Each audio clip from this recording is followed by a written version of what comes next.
Welcome. You've found your anchor at the crossroads of power and presence. This is Musings and Modalities. It's time to move beyond the noise and cultivate a legacy rooted in values aligned leadership and earth energy. We've evolved the conversation, bringing you a grounded perspective on embodying true luxury and beauty in your life and work. If you feel the resonance of truth and are ready for the shift, you are home.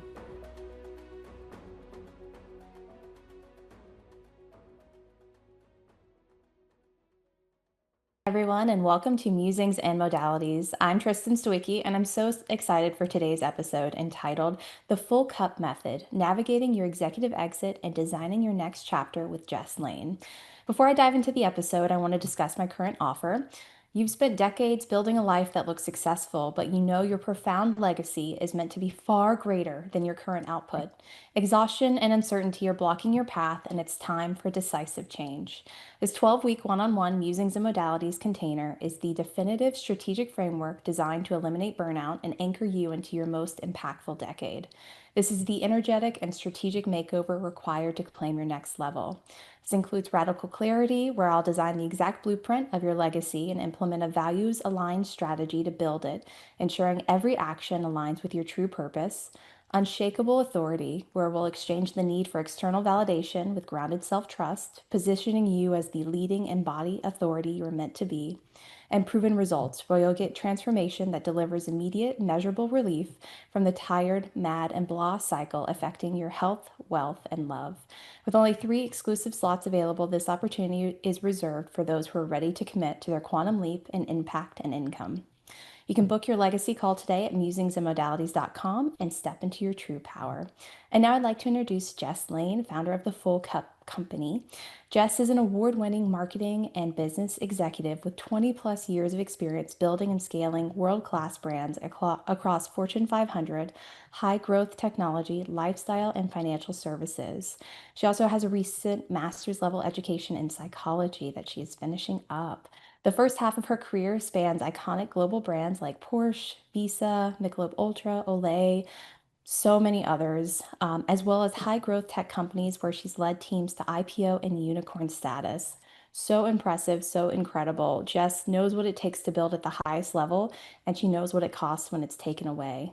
Thank you, Jess. I'm so excited to continue our conversation that you and I had when we first met. Me too. Thank you so much for having me. What an intro. Thank you so much. Absolutely. No, I mean, what an incredible kind of really career, but I that always feels so limiting when you say that because like we're going to talk about career pivots we both have, and now that we really coach others through that same transition that we had to figure out for ourselves and really understand the high highs and the low lows of working in, you know, um, fast pace, like no holds barred, big decisions, no one's done this before environments. So I'd love to just kind of talk about your background more and what led to the pivot that you had. Yeah, for sure. I think sometimes looking back, things make more sense, of course, than when we're in them. But the Cliffs Notes for me were, my first 20 years were really spent in, as you mentioned, sort of these, Fortune 500 brands. And I started big and then I slowly went smaller. So I worked on big brands like Procter& and Gamble, Porsche, Visa. And then I went to brands like Groupon and then The Real Real. I think the biggest learning here is that, you start to understand best in class principles in terms of how to build a brand and how to really build a long-standing brand that stands for something and a distinctive, differentiated brand because anyone can really sell cars and toilet paper.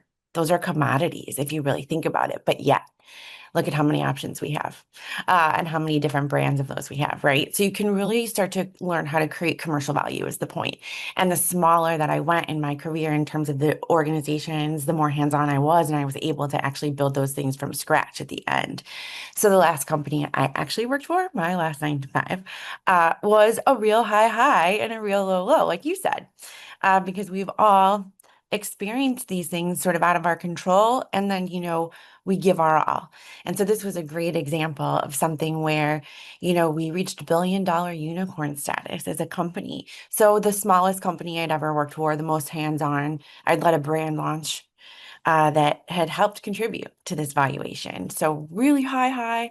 And then, yeah, Christmas, right before Christmas of 2022 was kind of that climax for me where I was let go in a mass reduction with 150 other people. So that's kind of the cliff notes on the first half. And then that led me to where I am today. But I'll pause there because I could continue and talk about sort of what led me here. But we've all been, I think, in a position of transition, and I think that that just deserves some acknowledgement. It does, yeah, because I really wanted to highlight kind of the exact moment you were done because I've seen this through past coworkers all over LinkedIn where people are choosing, like after there's a reduction in workforce, after being let go, and they go, actually, I don't want to work in tech anymore. I don't want to be a part of this system, what have you, or they're not able to as well, where they're doing a lot of applications and it feels there's clearly a misalignment, right? And maybe Yes. their highest purpose. And so Yes. can we dive in a little bit more into the exact moment you're like, oh no, I'm really done. Like Yeah. this is Yes. Okay, because this is actually, I think, so wise of you because I think it was when I started to share these details that I started to see community forming around, oh, me too, in terms of relating in some way. So for me, this soulful sort of alignment pivot, but also strategic, I got to tell you, because of the market was I applied to 496 jobs. So I did what we were told to do, which is turn around, be gritty, get in there. And we just covered my professional history. So I wasn't the best in the world, but I was no slouch. And even with brands like that on the resume, even with experience impact like that on the resume, it was a no-go for me. And I started to also feel in my body during that time, it's like, okay, application 300. I also have to get real honest with myself about, do I even want this? And I have to tell you, every cell in my body was saying, no, I don't. And it's hard because I think that a lot of people still to this day will be like, well, just go, like, keep on it, keep doing it, keep at it. So a lot of my friends were like, well, here's this job and here's this job. And at some points, I found myself getting a little frustrated and being like, I don't think I'm doing that, but I yeah. didn't know what was next. So what followed was first I had this, I need to pull up the photo. It was a wall full of fluorescent post-its. It looked like a beautiful mind. And I was mapping, literally physically mapping what could be possible for me. And then I thought, hold on a second. Hold on a second. If I am sitting here, this kerfuffled in this messy of a middle, there's got to be a better way. And I've built solutions to things my whole life and, looked at data and trends. And when I looked up and I saw the market too, so there was this twofold moment for me in summary. It was this every cell in my body. I was 42, so I was sort of looking at what is next just from a human development standpoint, Eric Erickson, and I was also looking at the market and what it was telling me, which was the jobs for my specific level, my specific talent set just weren't what they used to be. But I also knew that more was possible than ever before because I was also paying attention. And again, I'd been looking at data and trends for years. So I went back to school to get my master's in psychology, which I'm finishing this term last term. Thank you. And not everyone has to do that. You don't have to upskill in that way. It was a purpose-driven effort for me to be able to have the foundation to go and then create something of my own. And I wanted to make sure that, again, just me specifically had that skill set. And then I created the Full Cup Co. And I really designed a method that was the best of me. It's simple. It's just based on sort of my psychology education and the best of my marketing. And I thought, let's solve the problem that I had, which was what do I do next? And Mm-hmm. that's it. We are so similar, and that's why I've loved every Hmm. conversation I've had with you because exact same story of like I was like I've done this. I've done this with some of the biggest brands in the world. Like there's a level of genius within both of us I want to acknowledge, right?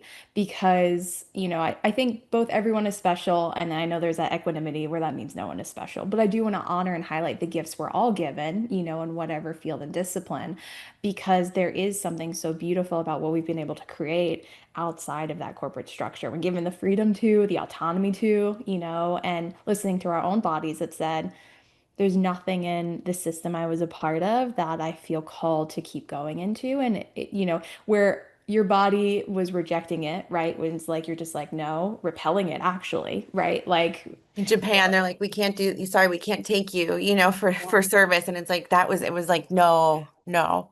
Yep. I just couldn't do it. No, I totally hear you. We are so aligned in so many ways. And that alchemy that you're referencing of taking a really crappy situation and not only turning it into something positive for yourself, but also of service or impact to others. Yes, everyone has to make a living, but the knowledge, we both freely share knowledge, Yeah. and frameworks and whatnot. And I think that yeah, there's some real power in that. So I love that you paused on that. There is. I know I love transformations and I love how that's building our legacies, right? And really what we're achieving in this lifetime and how we feel good about it. And what a blessing to be able like, yeah, there's I don't want to, I'll say a footnote in your story where you took one company to unicorn status. We'll say it's a footnote because I know there's so much more for you. Like that will feel like just to be, oh yeah, I did do that. But what else have I've built so much more above that in Totally. different ways, I always say like I've worked on really cool brands. There's no disputing the brands that I've Yeah, worked on are cool. We wouldn't do that. Also, now I think my brand is the coolest brand I've ever exactly. worked on. But Exactly. that's part of what you're referencing in terms of like we were saying kind of like for me specifically, I'm 40. So when you hit like 40, generativity versus stagnation and kind of that stage where we're looking to know what impact, we're going to create. And you talk a lot about legacy. And I think that that can look so different for so many folks, it's really, it becomes a bigger deal, I think, too. It does. The more we grow and more we experience. Absolutely. And Yeah. so I would love to dive into your work more. So you work with Sure. many like mid to senior level executives through your strategic executive exit program, which is so important. So, I'd love to dive into your background as you're working through your psychology studies and your master's and your business strategy that these beautiful street smarts as well as corporate smarts that you Thanks. have to really navigate the transition of your clients. Yeah, for sure. Well, again, I think it all starts with my framework and my approach. So I think, we'll talk a little bit about kind of my method, but the actual strategic executive exit program is a 90-day program. It's really meant to consolidate that messy middle. Mm, I think, and I know you have a similar train of thought, not to put words in your mouth, but you need that landing and that launch pad, right? And we know that that messy middle can last years for people now because they're applying to jobs and waiting to hear back, not sure where to go next. And it's like, hold the fort. Let's get that right. It's not to say if I'm your first stop, I'll be your last stop. You'll have tons to go and build, but let's figure out like why you're doing it. And if this is truly going to be your second chapter, then let's make it worthwhile and let's start from a foundational place. So that's what we do. Again, we apply the first half is really the intrinsic piece and the psychology piece. It's based on the best of psychology. To be honest with you, what we know to be true about motivational psychology, there's some interesting career psychology frameworks that we incorporate. For instance, I'll give you a little bit of a sneak peek and I won't bore everyone. We only have a half hour, so but and I could go on for days, but for instance, career construction theory is this idea that you take all of your different micro experiences, all of the different jobs that you've had in your career, and you break down the micro narratives and themes. For instance, why did I even take that job? Or what drew me to that job? Why did I leave the other job for that job? yeah. And you just kind of start to understand the mini micro narratives. And what that allows you to do in combination with some other intrinsic work is you're then able to understand this larger macro narrative. And so I think that that's a really fun piece of it, but there's also a lot of other fun things that we do in the upfront in terms of the intrinsic piece. To wrap that part up, the reason that we start there in the first half with the intrinsic psychology piece is because it's based in decades of research that show us that our intrinsic motivators are going to take us away, way further Yeah. in terms of well-being and success than following extrinsic motivators. So that's self-determination theory. Plus, with AI, we don't want to sound like everyone else. We want to sound more like us than ever. And the best way to do that is to start with our unique blueprint. So Mhm. That's the first half is we kind of unpack. Sorry, the garbage man is here. Y'all, I'm really sorry. I hope you can't hear that in the background. And then so the first half is we basically are unpacking those key themes in terms of what makes you you. And then the second half, we're opportunity mapping that. And we're seeing what gets us closest to your purpose, your skills, the market. We're doing some market research. We are using AI. AI is not driving our themes. We're Right. using it for market research and to model what business model makes sense to us based on our values and where we meet the market and our skills. What does the future of work look like when we don't have to rely on a 9 to 5 employer? Mm. The world is our oyster, and it totally depends. Are we starting a bakery? Do we have our Le Cordon Bleu certificate? Or are we, offering a digital product or digital service? And then we prototype it, we test it, and then we learn from that and we wrap up with the goals and the activation plan. So that second half is really everything I learned in my marketing career. Like you said, those corporate and sort of street savvy, like how do we build a brand and how do we differentiate it? But we start with you because that's your best way into the future of work. And Absolutely. that's it. And we wrap that in 90 days. Certainly, there's a lot of tools and resources and detailed goodness within that, but we really make sure the end year transition architecture is tight because typically it's not that you're not excited about an idea. You're more like, how do I go do it? So Exactly. we Or the make sure that we self-doubt. have Yeah. exactly, but Yeah. that's it. Yeah. Love that. No, and I feel like the 90-day transformation, it's really hard when you are working with clients and it's like, oh, 6 months from now, you'll possibly feel better. And it's like, no one wants that. That's not feasible. That's not, it's like 90 days can completely change your life in a beautiful way through opportunities, through, how you feel in your body, through all of these factors. And I love that it feels achievable because time in our brain, I feel like can play tricks on us, right? We think about a year from now and then 10 years from now, like as we think about like longevity and different things, we go like, oh, that feels so long. And like you think about 5 years ago and you're like, oh wow, that feels like it went in a blink of an eye. We start to look at like photos on your phone and you're like, oh wow, that was 8 years ago. I feel like, it was much more recent than that. And so there really is something to this like transformational time period in only 3 months that my mentors used with me, we're both using Oh, that I think cool. is really just exceptional.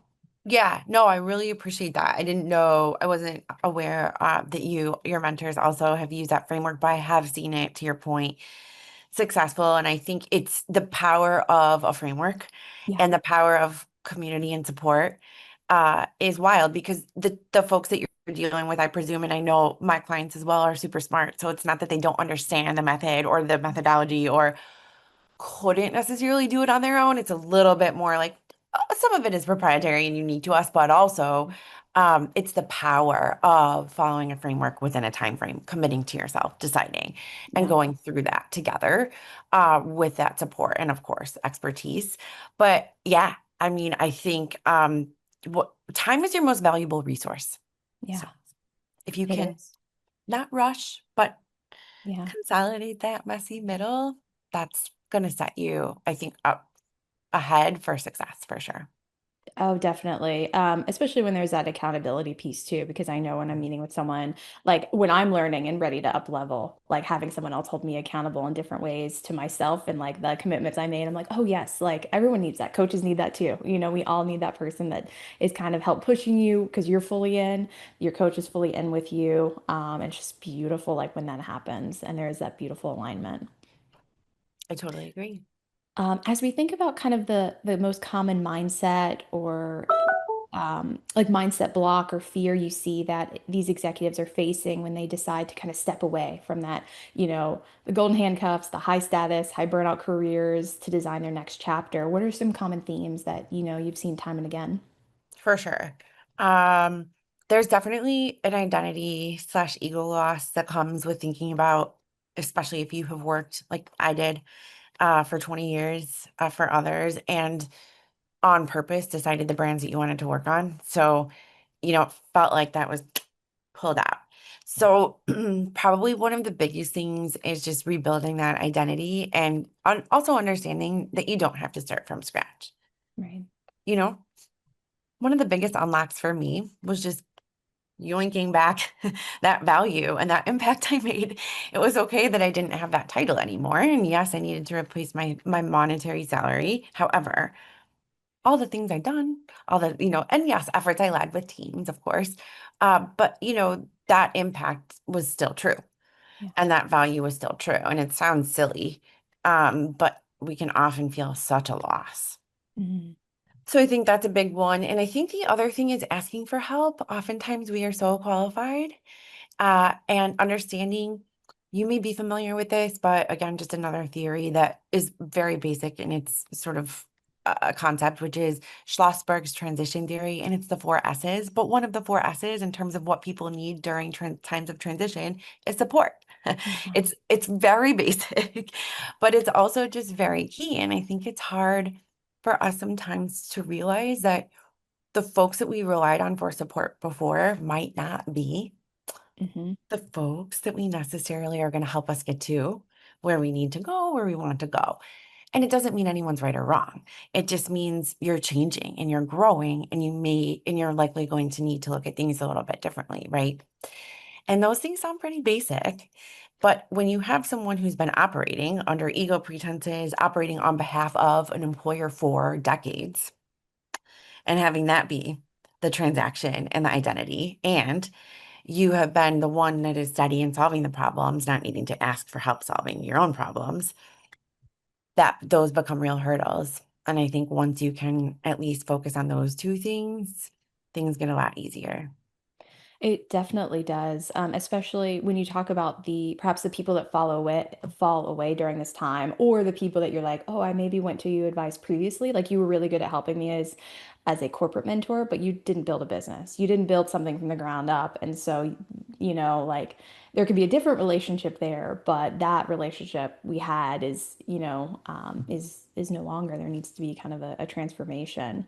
Um, and I also find it really interesting. I think one of the biggest hurdles I've kind of worked through with my clients is their lifestyle creep. And they go like, oh, but I actually need all of this. I need all of the things I purchased. I need kind of what I've attained to this level. People need to know that ego piece. They need to know how successful I am through my vehicles, through this, through that.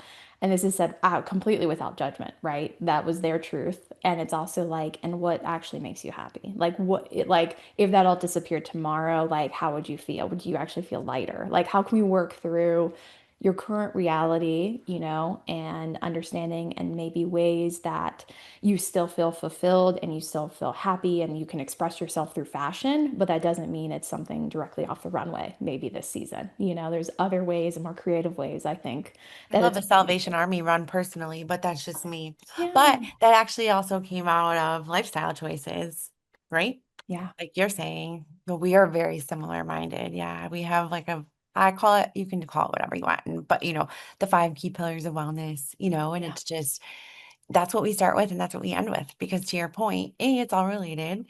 And B, um, it does ebb and flow. How full your cup is up to you, but there are choices, right? And so just kind of evaluating that. And sometimes we're on autopilot because Very we've been much so. doing the thing. So these career pauses can sometimes be bigger life pauses because we're like, oh, it's such a big part of our lives. It kind of makes us reevaluate everything. So it makes sense we wouldn't evaluate it in a silo. Especially when you think about the things maybe you've outsourced that you actually do find joy in, like grocery shopping. Like there was a time in my life I was very busy with my corporate job and was something I outsourced either to my husband or to, a delivery worker. And I really love like talking with cashiers, and I love that like going to the market vibe, not when it's busy, right? I pick, my either Friday evenings or times when, Love a it's Friday evening grocery shopping. yeah, exactly. There's a calmness to it, and I just get to meander, and that's really beautiful, and like have very like beautiful conversations with people. And that's something that would feel my world would feel very small if that wasn't a part of my routine. And so I think it's a beautiful opportunity as well. We talked about identity and we talked about kind of rebuilding someone's day essentially, right, with what they're filling their day with and what they're filling their cup with. And so I wanted to hear kind of in the full cup method, how they build kind of their next stage of life and their transition. Yeah, for sure. Well, it is all about starting with the five key pillars of wellness. That's literally how we start. And it's a self assessment and it's just giving you the prompts. But to your point, It's less about the financial, when we get to say financial wellness, right? It's less about the number in the bank account. It's more like, how do you feel about it? Yeah. Do you, for example, have like pretty great cash flow, but from a job that's, killing you and you're overextended? How is your relationship with money in terms of allowing it to fund your choices? You Mm, know? And so it's more about those type of prompts. And I think what we're saying is that, and what my whole philosophy on the full cup method is, it starts with you, right? yeah. You get to determine what a full cup is to you. You don't have to default to a system that tells you how to live your life, Right. because the truth is, you and I don't just help people design what's next for them in their careers, right? Right. We're helping design next chapters in some way, shape, or form. And so it starts with that transformative place from yourself. You're determining what a Mm, full cup looks like for you. I'm just providing you the framework. And I think that's the beauty of working with clients within a framework, is they have that in them. You're just giving them the tools and the support. For me, a full cup looks like peace, freedom, the ability to build and create.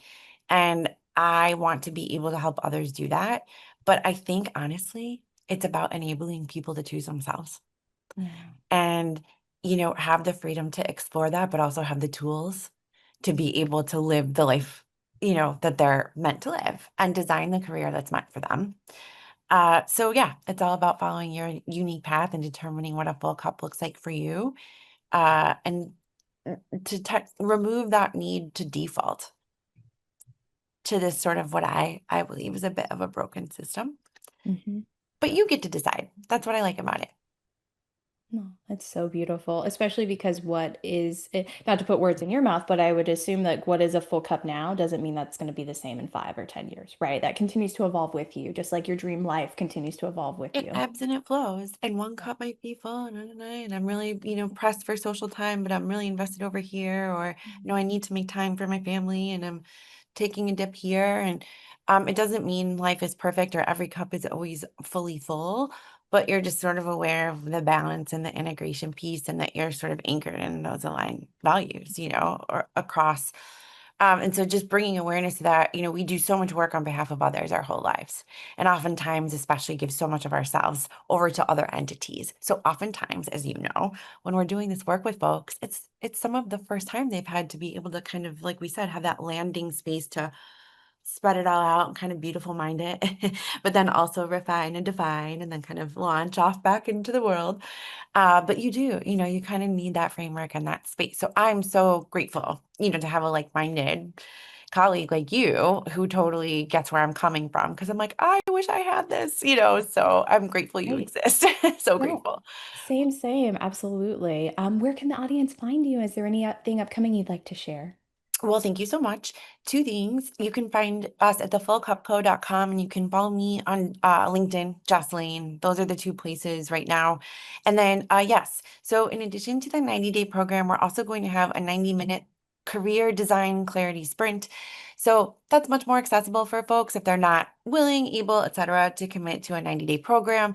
And that way you get a jump start on what the future of work could look like, a customized plan for you, and a whole dedicated 90-minute session. So I'll be sure to announce that on our channels when it's ready to go. But thank you so much. So awesome to be with you. Oh, same, same. And thank you all for watching Musings and Modalities. Tune in on the second and fourth Thursdays of each month at 3:30 p.m. Pacific, 6:30 p.m. Eastern for more fabulous episodes. Thank you for listening.